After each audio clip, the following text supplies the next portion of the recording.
Kita bukan nak ingat sangat, kerana Allah yang duk peringat kita. Nak berdoa daripada ancaman azab kubur ke, nak apa pun nak kita duk buat ni, semuanya hasil daripada Allah duk peringat. Tuhan duk peringat.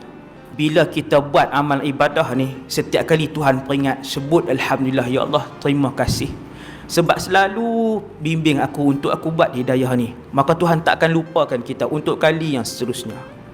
Tiap-tiap kali berasa dapat nikmat, tiap-tiap kali boleh melakukan ibadah, sebut daripada dalam hati ucapan syukur, ya Allah Alhamdulillah, terima kasih ya Allah pilih aku untuk beribadah. Tuan-tuan akan tengok lepas tu Allah sentiasa mengingatkan kita untuk beribadah.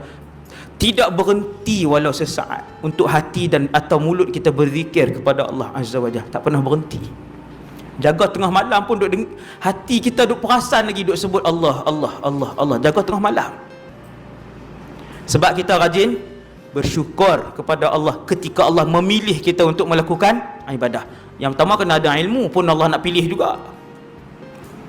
Yang kedua, nak beramal dengan ilmu tu pun Allah pilih juga. Nombor 3, bersyukur setelah dapat ilmu dan setelah boleh beramal.